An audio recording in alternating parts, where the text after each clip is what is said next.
The United States will provide $480 million grant to Sri Lanka for several development projects.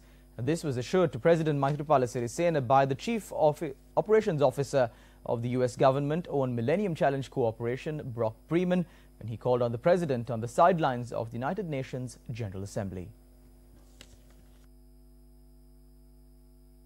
Chief Operation Officer of U.S. government-owned Millennium Challenge Cooperation, Brock Breman, said that he would obtain the approval of the MCC Board of Directors and the U.S. Congress shortly so that the agreement with Sri Lankan government could be signed by December 2018 in Colombo. He invited President Sirisena to grace the signing ceremony in Colombo.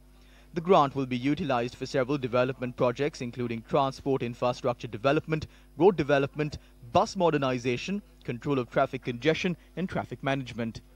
President Maithripala Sirisena is to address the United Nations General Assembly this evening, and this will be his fourth consecutive annual address to the world body. Earlier, the President said that he would present a set of proposals to the UNHRC to find sustainable peace, reconciliation and communal harmony, and outlined the government's plans to tackle the remaining issues listed in the UNHRC proposals.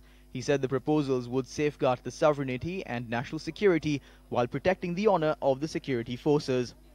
President Maithripala Sirisena called upon the world leaders to emulate Nelson Mandela, who showed the correct path by his humanitarian qualities and the love for the people. Addressing the Nelson Mandela Peace Summit held on the sidelines of the 73rd session of the United Nations General Assembly yesterday at the UN headquarters in New York, President Sirisena said Mandela was a great statesman and epitome of reconciliation.